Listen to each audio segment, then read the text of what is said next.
Let me do it. Okay, good morning. My name is Dan Geinesman. I'm a GU medical oncologist at Fox Chase Cancer Center. And on behalf of Dina Battle and myself, really excited about this next session called Patient-Centered Outcomes in Kidney Cancer Research. I'll introduce the four speakers right now, and then we can go through the talks. So first will be Katie Coleman, who is a stage 4 kidney cancer patient and survivor and advocate. She is the president and founder of the Chromophobe and Oncocytic Tumor Alliance. She will speak on AYA perspective, and she actually wrote a book, Too Young for Cancer, which is really cool. It's great. I think you can get a free signed copy up front, so congratulations. Next, we'll have Dr. Sutka, who you heard from yesterday. She's an associate professor of urology at the University of Washington. She focuses her care and research on older adults with medically complex medical issues.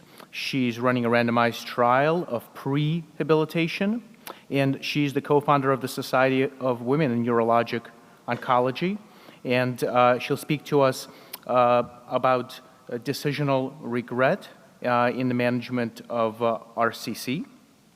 Then we'll go to my co-moderator, Dina Battle, who is the founder and president of KC Cure, which is an organization dedicated to really patient support and advocacy for RCC. Dina serves on the NCCI GU Steering Committee and the GU Steering Committee for Alliance, and she's going to talk to us about RCC from the patient perspective. And finally, we'll have Dr. Sella, who is a professor and founding chair of the Department of Medical Sciences at Northwestern. He studies quality of life in clinical trials. He's developed many tools I think that we're familiar with. FACIT, PROMISE, has published over 1,000 peer-reviewed articles. I think he has been involved in quality of life for majority of RCC phase 3 trials, as far as I'm aware, and he's going to talk to us about financial toxicity and quality of life. So, without further ado, Katie, do you want to start? All right. Is there a way to get presenter notes? No? All right, I might be winging this. Okay, there we go. So my name is Katie Coleman. I am the president and founder of the Chromophobe and Oncocytic Tumor Alliance, and also a stage 4 kidney cancer patient. So I appreciate the opportunity to join you all here today. I'm going to be presenting on being too young for cancer, an AYA and early onset kidney cancer perspective, an area that affects a small subset of patients, but an increasing one, and one that I believe presents with some pretty unique needs. So first, to kick us off we'll start with a description of what AYA and early onset is. AYA stands for adolescents and young adults. These are patients who are diagnosed between the ages of 15 and 39. The definition for early onset can vary, such as between 18 to 46, 18 to 49, 20 to 49, and a few others that you'll find. Although there can be a few nuances between these groups, for the purposes of this short presentation, we're going to go with the early onset between 20 and 49 to pull from SEER stats. So according to SEER data, from 2017 to 2021, patients diagnosed between the ages of 20 and 49 make up about 12% of kidney cancers diagnosed. In this age group, patients are most likely to present with localized or regional disease, and fewer metastatic cases are seen. I wanted to share this data first to give a little bit of context as I share my personal perspective, as I think there are some unique challenges that come with being diagnosed in this age group. So I was diagnosed stage 4 in December of 2020 at the age of 29. I had a very rare subtype and was already stage 4 at the time of diagnosis, for frame of reference here. However, even though most patients who are diagnosed in this age group are diagnosed with localized or regional disease, As treatment for kidney cancer moves more into the adjuvant setting, I think these topics that I'll touch on are really important to keep top of mind for patients that may be in this age group for the adjuvant setting. Some of the hurdles that I faced in my case and in my care were due to the complexity of my case and the rarity of my cancer, but many were simply because of the phase of life that I was at, trying to juggle treatment, work, insurance, and just quite honestly, all of the things. So this is obviously a very broad topic, and each patient's experience is unique. So to frame some of the discussions and decisions and experiences that patients in this age group may face, I think it can be helpful to look at the life events that patients may be facing during this phase of life. You can imagine on the lower end of the range, it may start from things like graduating college, getting a first job, and then moving on to starting a career, getting married, having children. There's typically a lot happening in this phase of life. To give some background on the experiences I'll share from, here are the life events I personally was encountering within 6 months or so of my diagnosis. We've got a few things on that list, but some of the highlights include I was married just 2 months prior to my diagnosis. My husband and I were in the middle of building what we thought would be our forever home when I was diagnosed. It was 2 months away from being finished. And we were planning to start a family. Another important event for my timeline is that I was diagnosed in the middle of the pandemic, so that was just an interesting layer sprinkled on top. However, what I'll focus on for the rest of this presentation will be highlighting some of the challenges patients in this age group may face around work by sharing some of my experiences. So when I think back to the day that I was diagnosed, one of the things that stands out the most to me from that day was just how strange it was to arrive back home afterward. I distinctly remember arriving back home and thinking, okay, now what? My husband and I were literally just planning out the next 30 years of our lives, and as I sat in the ER that night Googling survival stats, it appeared with the information that we had at the time that I was staring down stats that told me I had an 8% chance of surviving the next 5. I don't think that there is anything that can prepare you for that kind of mental shift, which was evident in one of the first actions I took as I left the ER early that morning. One can imagine saying I was devastated would be a bit of an understatement. The very first people I notified on my way home was my immediate family. But do you know who the second person I notified was? It was my boss, because it was 7 a.m. and I had a big deadline and meeting later that afternoon that I thought might be a bit tough, looking like this. I look back on this moment with a bit of sadness now, that was the first thing to come to my mind. I had no idea what cancer would look like, but I knew it was notorious for being expensive and would be near impossible without insurance. So the first thing my brain went to was the fact that I couldn't afford to lose my job by no-showing that meeting. Thankfully, my boss was very understanding, and upon hearing the news, immediately told me to take a few days off. I was diagnosed on New Year's Eve, so with the holiday, this gave me about 5 total days before I had to return to work. I was relieved to have the time, but as I submitted my first 3 PTO days to cover the time beyond the holiday, I was filled with an immediate sense of dread, as I realized the countdown had just begun, but not the one that you might be thinking. I was allotted 15 PTO days a year, including any sick time. And now, before treatment had even started, I had just cashed in 3. That meant I now had exactly 12 PTO days to handle anything that may come up for the rest of the year. Treatments, appointments, second opinions, scans, and any potential surgeries or procedures. I knew I was going to have to start rationing quickly because there was no way 12 days was going to get me through all of that. And that would just be anything cancer-related. But life doesn't stop when you get a cancer diagnosis. One of the most common things to hear when you get diagnosed with cancer is people advising you to live life to the fullest. So life just continued around us. I still had to manage a stage 4 cancer diagnosis while managing things like our upcoming move that I knew I'd likely need time off for.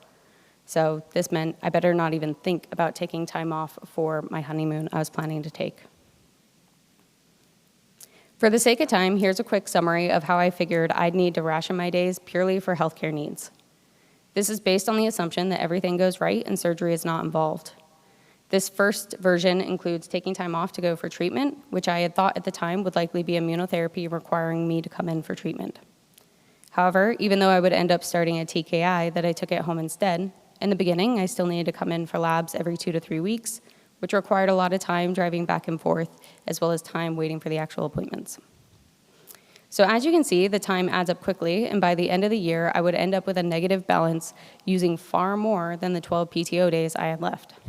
So this route wasn't even feasible, even if I only used these days for purely health and didn't use them to visit family for the holidays or anything else. We also know things rarely go according to plan. So if I use the same process and estimations I used for my last slides to estimate the time that I would have actually taken off my first year of my diagnosis, it would have looked something like this. You'll notice a large period of time I had to take off to recover from a very large surgery. One that at the beginning of the year we were informed wouldn't be possible, so we weren't budgeting time around. We also unexpectedly got caught in the historic Texas freeze that hit Texas in 2021, just 3 days after we moved, which left us without power and water for a week and rescheduled all of my appointments and scans, requiring even more time off. I ended up applying for FMLA to help me get through this period, which was a bit tricky to try to navigate with HR when my paperwork from the cancer center indicated that treatment should only require 6 to 8 hours off a month. That might have covered the time spent at the actual cancer center, but didn't account for commute time, hours on hold with insurance, scheduling appointments, managing side effects, and everything else that came with a diagnosis. I remember when I submitted that for the first time, I felt guilty that I was asking for more time, and also wondered how in the world anyone else managed all of that in 6 to 8 hours. When surgery finally became an option for me, I didn't have enough PTO or FMLA to carry me through the recovery. Thankfully, my incredible coworkers pitched in a few days, and while I was advised to take 6 to 8 weeks off, I went back promptly at 6 due to a lack of PTO. I worked from home during this period of time and had a very flexible employer, so one can only imagine what this might look like for patients that don't have these accommodations. There is no doubt that my situation, story, and case are unique, but many of the hurdles and challenges I faced are ones that many patients in this age group also experience, especially as treatment moves more into the adjuvant setting. As we already know, patients in this age group are more likely to have localized or regional disease, which may lead to discussions about adjuvant treatment. It'll be important to figure out how to manage treatment alongside life for this group. My suggestions and takeaway for any patients you may have in clinic within this age group are to be aware of some of the additional challenges and hurdles that these patients may face. And whenever possible, consider flexibility around appointments and treatment to account for commute time and work obligations. To also consider life disruption and not just the time spent at the cancer center during this period of time for approving FMLA or time away from work. And if you have any AYA programs at your hospital or clinic, these can be excellent resources to connect this group with. So I appreciate the time and opportunity to share my perspective with you all here today. If you haven't already grabbed a copy of my book, Too Young for Cancer, it is up at the registration area. It comes out on Tuesday officially, but I got special approval to release it here at this event for you all, and I worked really hard to get those free copies for you all. So if you think you would enjoy it, or if you know of any patients that you think would, feel free to grab one of those copies. And thank you for your time, and I'll turn it over to our next presenter.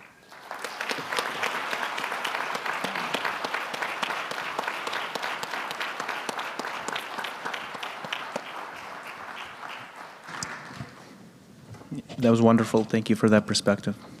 We'll do questions at the end and discussion there. So, Dr. Sipka. Thank you so much. Could I have my slides up here, please? So it's an absolute honor to be here today, and thank you so much for the opportunity. I'm going to be speaking about measuring and mitigating decisional regret in the management of kidney cancer. Let's see if I can get this to go. Here we go. So first we'll start with some definitions. We're going to talk about what decisional regret is and what are the key risk factors that can increase its likelihood of occurring in a patient. And then I really want to focus on strategies that we can leverage to mitigate this and try to reduce the risk that our patients will experience it. And finish up with a few comments about future directions and some key action items for our field. So it goes without saying that in 2024, complex decision-making in urologic oncology writ large and in kidney cancer is the norm. If we just look at kidney cancer, we've already heard this morning in an excellent tumor board, the complexity of decision-making around the small renal mass. In localized high-risk disease, with now the data we have on adjuvant therapy, we have very complex decision-making after patients undergo major operations. And then the metastatic setting, considering the optimal choice of first, second, third, and subsequent lines of therapy can be incredibly complex. Decisional regret in general, is a highly negative emotion caused by the feeling that an outcome would have been better if one had made a different choice. We can have anticipatory regret, which is when a patient thinks about what the implications of a decision might look like and whether or not they might regret a decision they are considering. And then there's also postoperative or post-treatment regret, which is when one looks in the rearview mirror and regrets a decision that one made to accept a specific treatment or take a specific path. In oncology, we can see patients experience regret after treatment, and this is often related to adverse events that occur based on that decision. But we can also see regret after recurrence, which happens much later. And this specifically can be regarding past treatment decisions and frustration that a treatment didn't work, especially if that treatment was associated with specific morbidity that impacted quality of life. And we know that regret is a powerful decision motivator and can color and impact future decision making. But we won't know about regret unless we ask about it. And there are specific and validated tools that have been developed to measure decisional regret in our patients. I would say I've listed a number of them here, but the most commonly used scale is the decision regret scale, which is a 5-item scale, measuring distress or remorse that results from a specific medical treatment decision. What do we know about decisional regret in GU oncology? Well, first of all, it's extremely common, but it's very variable in prevalence, and it's actually something that is relatively understudied. It's quite common in prostate cancer, and this is where the bulk of the literature in GU oncology lies, but basically up to about a half of patients across the disease states in prostate cancer will endorse decisional regret. In kidney cancer, there's actually relatively little written about this. There is a nice paper that looks at patients who underwent treatment for benign renal masses, and nearly half of patients in that cohort expressed regret regardless of the treatment received. And interestingly, among patients with benign masses, over half of patients on active surveillance expressed some degree of regret. So this is something that we probably need to be asking more about to understand the implications of regret within our patients with kidney cancer. We know that decisional regret is highly impactful. Decisional regret is associated with worse postoperative pain, reports of increased anxiety and distress, and substantial decrements in quality of life, both in the short term and the long term after treatment. And importantly, decisional regret can really impact our relationships with our patients and can substantially increase strain on the relationship between a patient and a provider. I tried to summarize the factors that are associated with decisional regret in patients with GU malignancies, and this is across the whole sort of decisional regret in GU oncology literature. And it breaks down into 3 key components. There's patient-related factors, and these are age, specifically younger age, race, non-white, low household income and educational level, baseline patient-recorded quality of life being low income, and in the prostate cancer literature, expectations regarding postoperative sexual activity. With respect to the procedure, there's increased risk of decisional regret among patients who have substantial postoperative symptoms and patients who have basically gone through a much more complex procedure. And then physician-related risk factors, whether or not someone used shared decision-making in helping counsel a patient about the treatments that they would anticipate taking on, decision-making, whether or not that decision was concordant with their specific priorities, patients' priorities, and whether or not providers utilized decision aids in the quality of the perioperative education are specific risk factors. So now let's turn the table and think about how we can actually do a better job of harnessing some of these tools to minimize the risk of decisional regret. And I'm going to specifically talk about these 5 different interventions we can utilize with the goal of engaging patients in decision-making, helping patients actively participate in their care, ensuring that they're well informed about their treatments that they're considering and the disease that they're facing, and then making sure that we elicit priorities to deliver priority concordant care. So first, effective forecasting. This is a patient's prediction of how one will feel in the future about a decision one is making in the present. And poor effective forecasting happens when people are making a decision in the context of a high emotional state, when there's lots of people whose perspectives are being considered, and whether or not that decision is going to substantially impact that patient's life with respect to their quality of life in the future.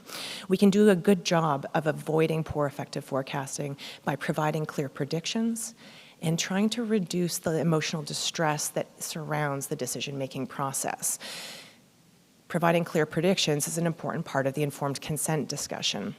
In order to do this well, we need to provide detailed and unbiased explanations of the side effects that can be anticipated by all of the different treatments that are being considered, specifically as they relate to items such as quality of life, post-treatment symptoms and functions, and starting to get into this conversation around short and long-term trade-offs.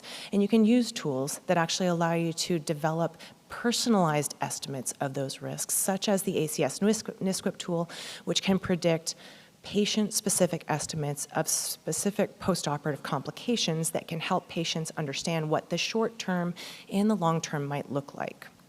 Decisional coaching is another tool that we can utilize. This is non-directive support delivered by a healthcare provider to help patients prepare to actively participate in making a decision. This is not helping the patient make a decision. This is making sure that a patient is well informed and can advocate for themselves and communicate their own priorities. But also, it can help a patient clarify their priorities. Because a lot of times when I ask a patient, what is the most important thing to you? Patients are quiet because they haven't really considered that. So this is a way of helping patients actually figure out what matters to them to inform their decision-making process. And then shared decision-making is critical. This is the mutual agreement between a patient and provider on a treatment plan, incorporating those preferences which we have previously clarified. And by utilizing shared decision-making, we strengthen patient autonomy, we increase patient engagement in care, decrease overdiagnosis and overtreatment, but also underdiagnosis and undertreatment, and ultimately improve satisfaction and improve long-term health-related quality of life and reduce regret. And this specifically requires all of the factors that we've talked about before: a good informed consent conversation that is informed by personalized estimates of risk, the patient awareness of this upcoming decision and active engagement within that, and then an excellent communication of personal values back and forth between the provider and the patient, trying to understand, to ensure that we are meeting the needs of that specific patient. And decision aids are critical tools to support this process. These are evidence-based tools that are designed to inform patients about the implications of a decision. And when we utilize these, they can improve patient knowledge specifically, and they can supplement physician counseling. When we use decisional aids, patients feel more informed, they feel less uncertain, and they participate more actively in the decision-making process because they feel empowered to do so, because they actually understand what the information we are communicating. There's lots of different tools out there, and I think that it's really important that we don't have to reinvent the wheel when we have these conversations, but we can leverage the tools that have been carefully developed. And in using these shared decision-making tools, we can substantially reduce the risk that a patient will subsequently experience decisional regret. In terms of future decision-making, I already highlighted a lot of the complexity in the decisions that we make in kidney cancer across the different spaces of disease. But I think that one of the key themes and concepts that I hope you will take home was really brought out in Katie's talk, that there's a lot of other outcomes beyond just whether or not someone's going to have an IRAE or a postoperative ileus that we have to think about when we're informing patients about what the implications of their treatment are going to look like. And specifically, patients value different outcomes at different times across the lifespan that are actually harder to measure and harder to predict. And these include things like functional recovery, cognitive trajectories of recovery, maintaining independence, financial toxicity, time toxicity. And so all of these are really, really important to understand and start to gather some data on. To understand decisional regret, we have to understand the outcomes that matter most to our patients and start to think about these short-term, long-term trade-offs. But we also have to understand which of those are most salient to the patient. And one of the projects I'm working on right now in the bladder cancer space is actually looking at recovery trajectories from this patient-centric standpoint, because it's data that we simply don't have. Additional knowledge gaps that I think I would just sort of put out there as a bit of a call to action for anyone who's interested in this space. We need to think about developing these tools in different languages, because not all of our patients speak English, which is where most of the decision aids lie. We need to consider these trade-offs for non-traditional outcomes and start to think about incorporating patient-specific information, including functional status and life expectancy in our prediction models, to start to help to weigh the differences between short and long-term trade-offs. And then I think there's a lot to be gained from the implementation science space in terms of thinking about how we can do a better job of implementing decisional aids in practice. So just to summarize, here's a candidate approach to minimize decisional regret. First of all, we have to define the problem, the disease that we are facing, and the potential treatment options that are on the table. We need to clearly elicit the goals of patients and their preferences and their approach to risk, and that's where decisional coaching can be helpful. We certainly need to provide an unbiased presentation of the potential options, but think about the personalized implications of each of those options for the patient in front of us, and then implement personalized decision aids in a systematic fashion. So in summary, decisional regret is very common. It's something we often don't ask about, but it affects a lot of our patients, and it can affect a lot more if we're not thinking about how to mitigate it during the counseling process. But patient education and engagement via shared decision-making are critical tools to ultimately mitigate this. With that, I'll say thank you.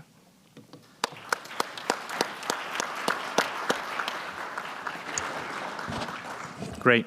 Thank you. Dina?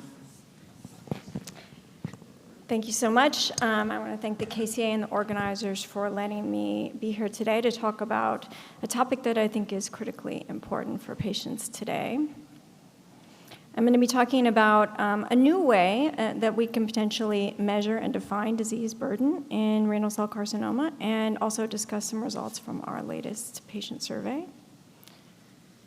So disease burden is the impact of a disease on an individual from diagnosis to outcome. If we look at our current standard of care in metastatic disease, today's patients have 4 different combination therapies to choose from in the first line. They have 19 FDA-approved treatments that can be sequenced over time, and therapy that can be used continuously to increase their survival. And as a result of these advances, we've nearly doubled the overall survival for patients with metastatic disease. But there are some caveats. So we don't have any biomarkers to guide treatment selection in the first-line setting or any other setting. And we have very limited data to guide how we should sequence those agents.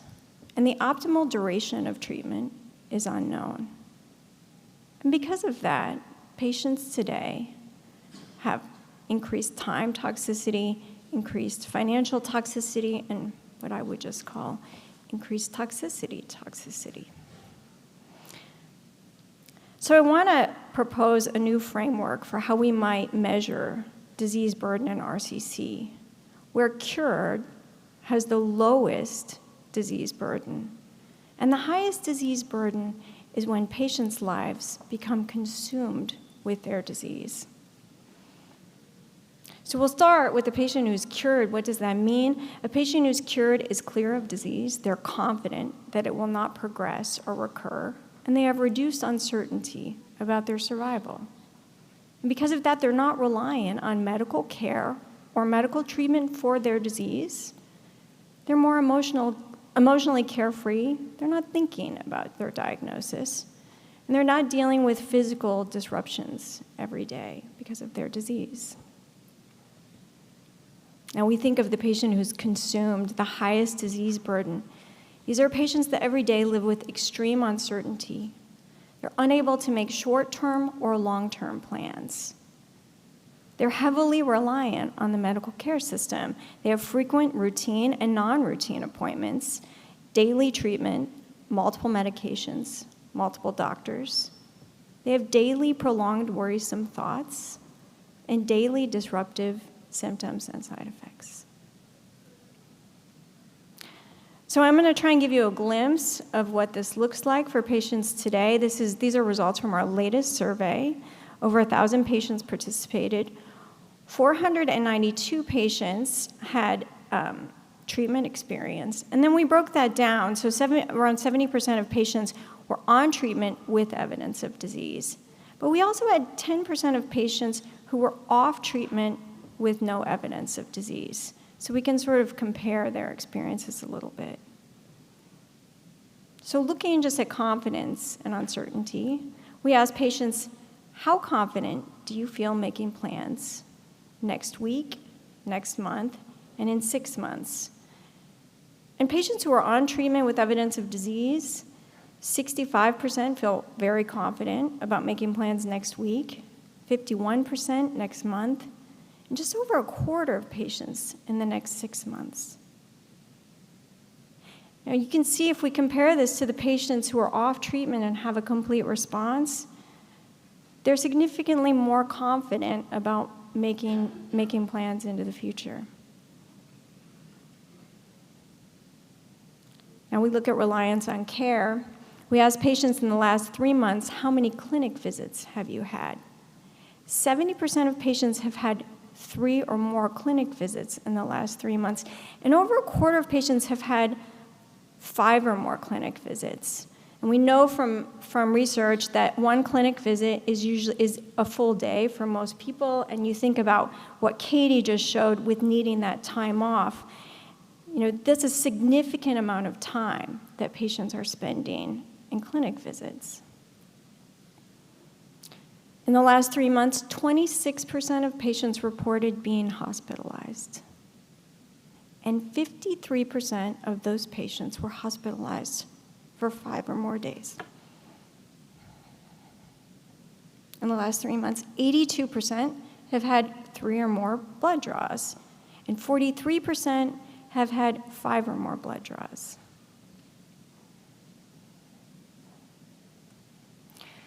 It's actually really hard for me not to get emotional reading this. How much time do you spend per day thinking about cancer? So 90% of patients think about cancer every day.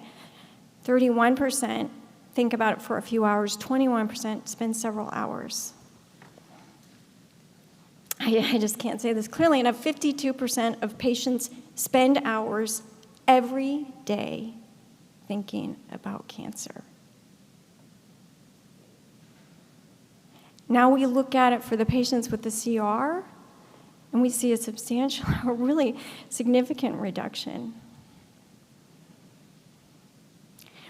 For disruption, I really wanted to focus on the things that we do every day that are just normal activities that make up how we live: eating, sleeping, interacting with friends and family.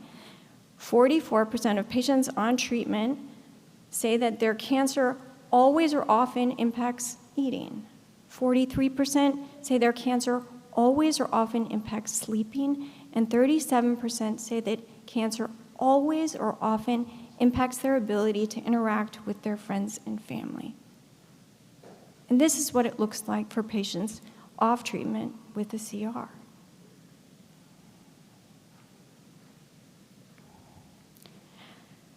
So just in conclusion, disease burden experienced by metastatic kidney cancer patients is excessive. And we urgently need new strategies to address and reduce disease burden. Future treatment developments should aim not just to increase overall survival, but also to reduce disease burden. Overall survival may be our gold standard, but surviving is not the same as living. Thank you.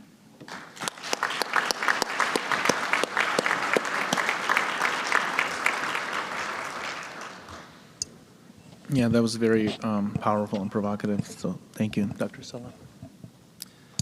Wow, that's good morning, everyone. Thank you for inviting me to the organizers. That's a great set of 3 talks to have to follow. I hope I can keep up.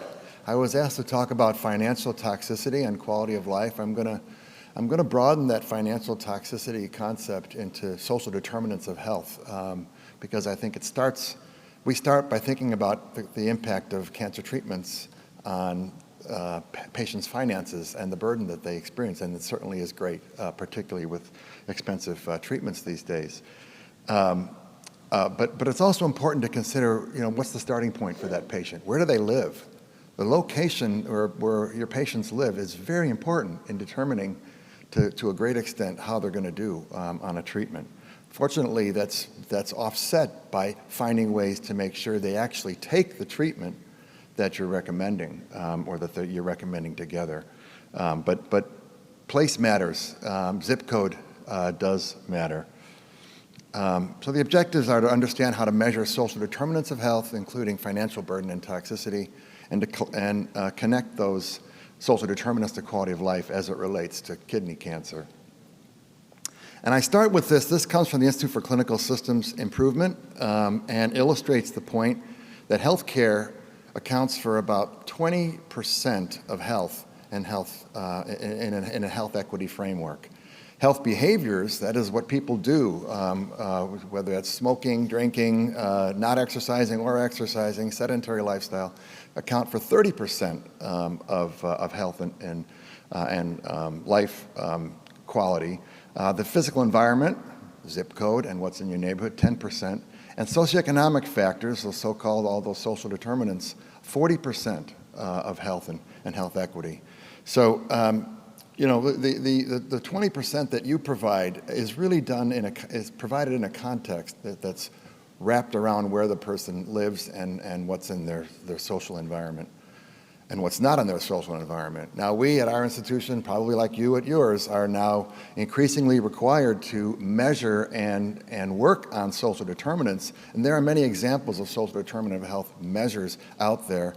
Our institution, focused on this bottom one, is using a variation on this bottom one, the Health Leads Social Screening Tool. It's brief, it's 8 items, it's updated annually, and the nice thing about it is that with this Creative Commons license, you can adapt it to your particular institution, and you're free to do that and use it freely. If you're not already measuring social determinants, I suspect many of you are, you probably will be or will be required to soon.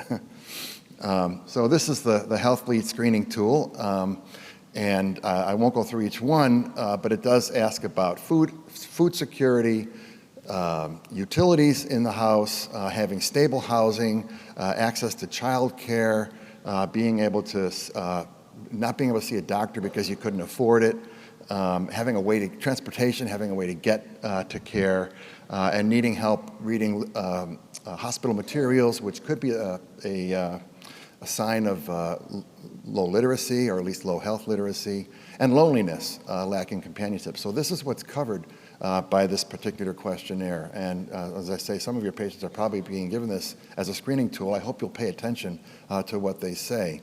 We've adapted it. This is our Northwestern Medicine adaptation of that, so it's very similar to the Health Leads online version, but adapted it to the things that we could, as a health system, do something about. Something like loneliness was actually taken off because we haven't yet figured out how to address loneliness, which is usually occurs in people who are living alone, another risk factor for how people do in treatment. So why did we do this at Northwestern Medicine beyond anticipating having to do it?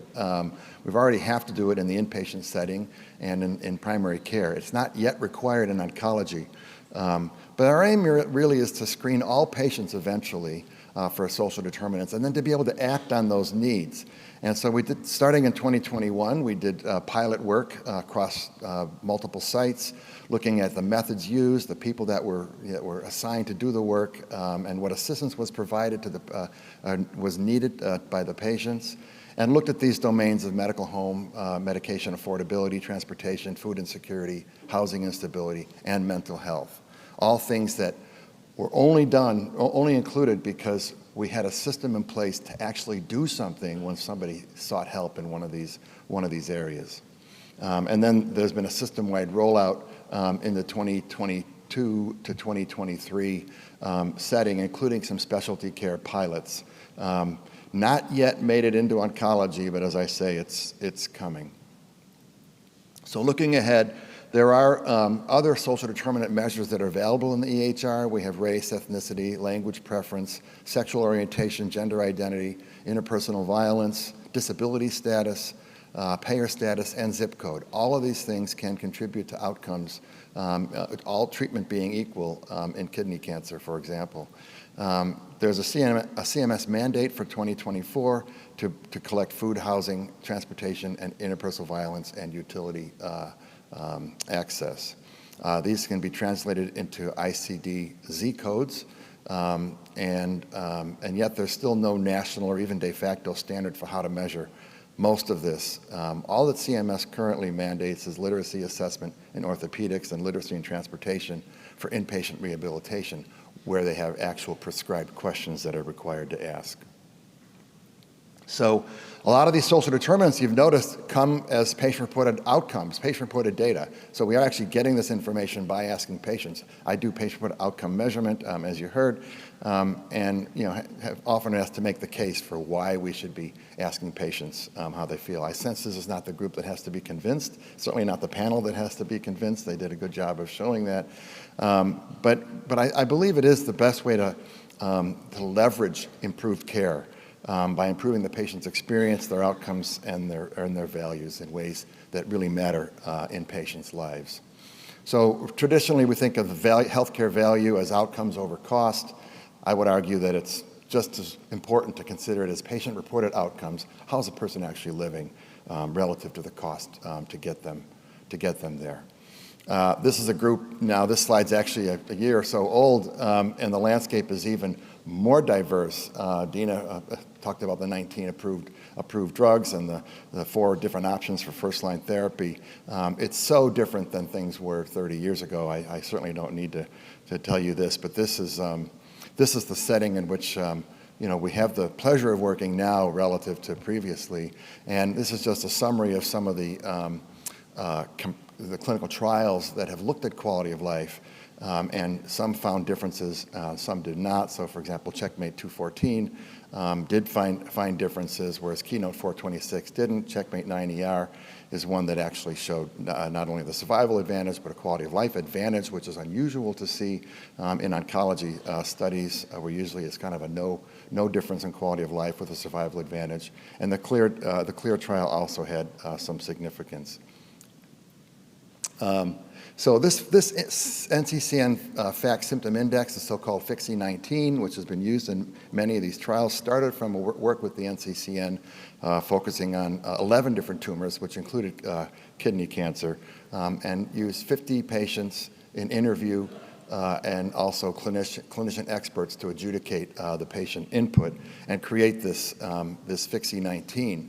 Now the FIXI-19, I'm going to say a little bit more about where we're going with this right now, does currently include a focus on disease-related symptoms because it's really designed above all else as a clinical trial tool, not necessarily for all clinical practice, but could be useful there. Does measure some treatment side effects, most particularly that side effect bother, which is a good overall summary index of the patient's degree of bother, and then measuring a function and well-being, being able to work, being able to enjoy life, and also overall quality of life ratings. And one question about worry about the disease worsening. Now, I said I would say what we're doing currently with this, and I use the term we sort of liberally. Chris Bergeron, along with Monty Powell and Tom Pauls, with KCA funding actually had done some further research looking at early disease versus advanced disease impacts. And so we've worked with the FIXI-19 as a base and added some questions, about 4 questions, to create an expanded FIXI that will be able to sort of be separated into early disease trial use versus advanced disease or metastatic disease trial use. And stay tuned on that coming soon. The work is completed, just need to get it written up for publication. So I just want to summarize by saying, with regard to the patient's journey, I hope you are following the steps of patients as they travel through the healthcare system. You heard great stories about that prior to me, and track value by asking them how they're doing over time. And finally, the take-home messages are that social determinants of health matter. They explain a lot of what we're responsible for when caring for patients. And the IKCSNA24 is an efficient and valid assessment of quality of life that allows for addition of other concepts of interest. And I've just explained to you that we've added further concepts through the work that Chris Bergeron led with KCA funding, and now have coming out an expanded version of that that's still short enough for use in clinical trials and if you choose clinical practice. Thank you.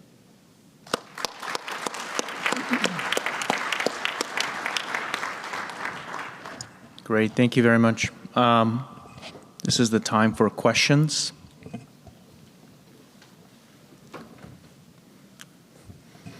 Dr. Plimek? Oh, someone much taller than me was here before. That was phenomenal. Thank you. It's really important to think about these things in addition to all of the research and the treatment advances. I have a question for Dina and for Katie.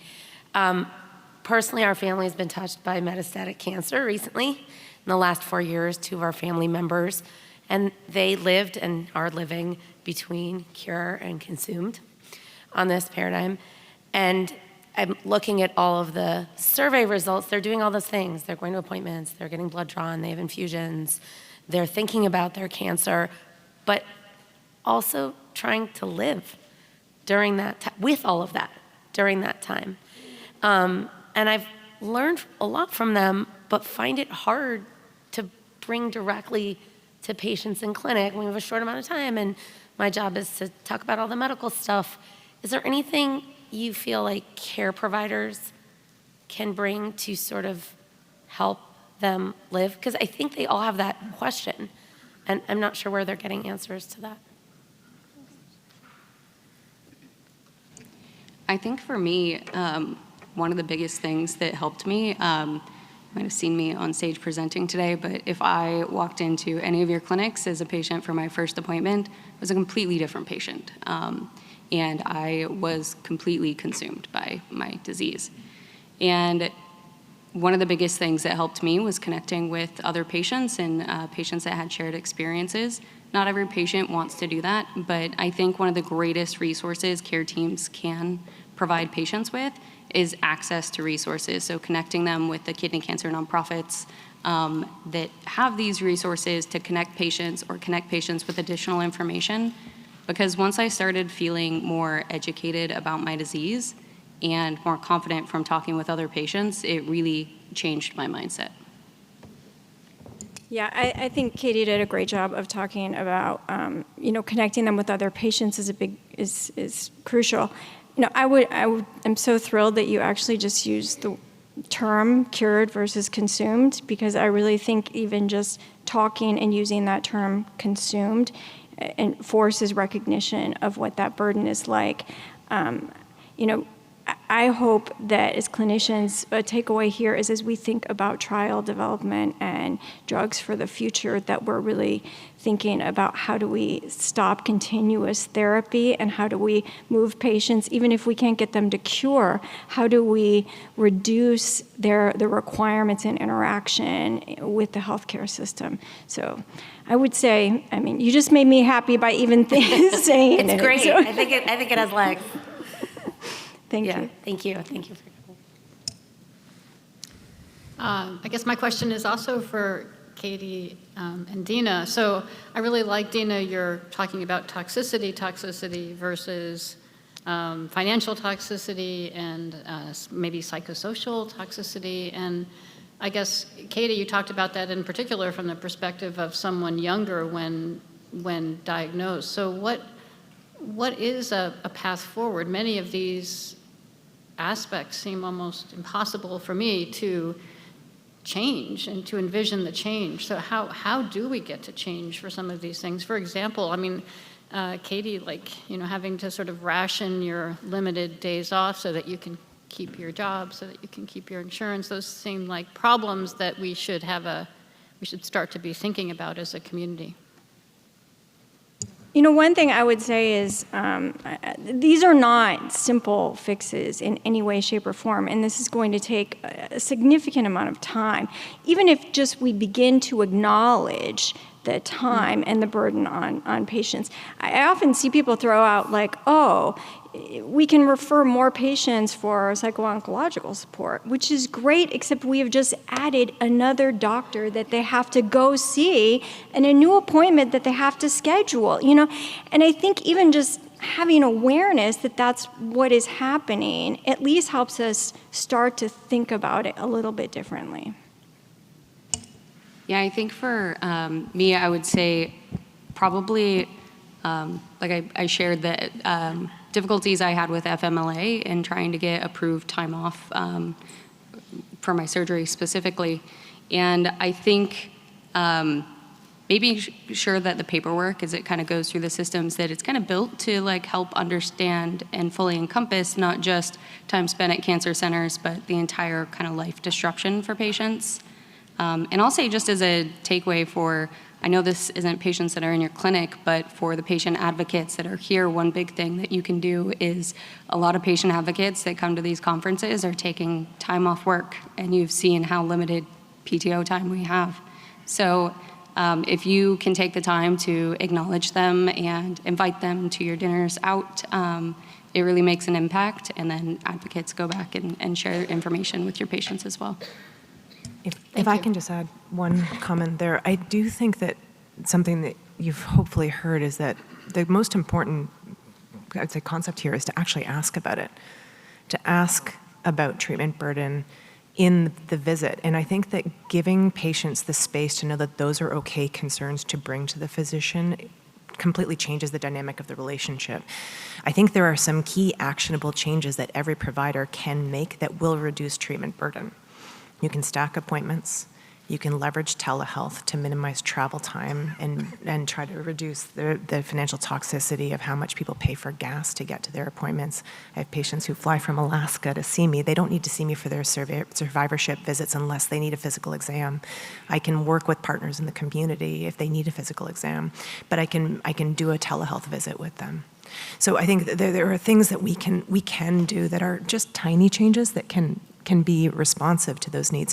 But you do have to actually ask, because we know that the statistics in terms of the risk of cancer patients in this country basically spending their life savings to go through treatment are astronomically scary. And so I think that, just being aware of it and trying to be cognizant of that and just saying it's not just another appointment for a patient to come in. We need to try to minimize that burden. Can be very helpful.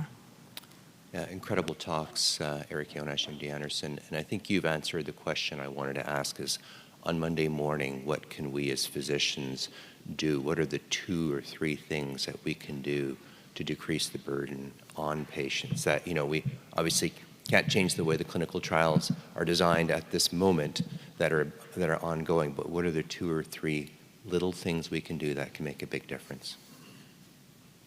I did have one thing that popped in mind as you said that. I know for me personally, so I drive about 3 hours to get my scans. And depending on what time scans are scheduled, it determines if I have to drive out the day before and get a hotel and stay there the night before versus if I can just take time off and drive on my way there. So I think one thing that you could do is asking patients, again, bringing it up in appointments and asking what time works best for you and seeing if there is flexibility to work with the schedule to find something that works in that realm. Just real quick, I know time's up, but just go beyond how are you doing, because the first how are you doing is a social exchange, and patients are accustomed to saying great or fine, because that's what they usually say, but that's not everything going on. So ask the second question, whatever that might be. And if you're worried about it taking more time, find a way to ask about it, from the patient's perspective, chief complaint when they check in, like, what do you want to be sure to talk about? And then you have that ready. I know it says time is out, but I think these are important topics. So, I'm sure everybody here will stay. I know there's a break, so for questions. So, Monty Powell from City of Hope. David, terrific talk, and I just wanted to acknowledge the amazing mentorship you've had with Chris Bergeron in helping develop these novel quality of life metrics. I just wanted to put in a plug for it because now I think it's sort of ready for prime time thanks to efforts from a lot of experts and patient advocates who have contributed. And it's going to hopefully go live on your website as the IKCSNA24, and there will be options for individuals who want to do trials in the localized space and for individuals who want to utilize the survey in the metastatic space. And I also wanted to thank folks like Laurence, who's incorporated this metric in the Peace 1 study, right, which is going to be running in Europe, Nivo, IPI versus Axi Pembro. So just to the investigators around the room, if you're planning randomized phase 2, phase 3 studies, I'd love for you to think about incorporating this new metric. Just from Germany, maybe some German efficiency proposed here. We managed to do phlebotomy, labs, scans, reporting on scans, infusions, all in one day for the patients, and I think everybody can do it. Might be a little bit more effort for you to schedule and to plan that, but it is in the end possible because all those things only have a certain amount of time, and there is no reason to have that done on different days. You can do it all in one. Thank you. Yeah, great session. We all know that cancer is a global disease and a global burden. And I really want to congratulate Dina for the surveys you've done. Obviously, those have been in the US. But I think what we really lack and will be very helpful to have is a comparative study, to see how patients and caregivers and physicians and healthcare teams in Europe, in Mexico, in Asia, in South America. So I think we have Dr. Michael Jewett here, who is, with IKCC. I would think this would be a good opportunity for KCA and IKCC, Mike, to really, spearhead this global. I think we will learn from, how patients face their disease in the rest of the world, and they can obviously they read the publications, Dina, you've done with KC Cure, but I think we could learn also from how the rest of the world face the burden of cancer and how they deal with it in their healthcare systems. So I encourage us to really have a study, Mike and Gretchen, Salvo, if you can really plan this will be great. Great session. Thank you. Thank you all. If no more questions, thanks a lot. Appreciate it.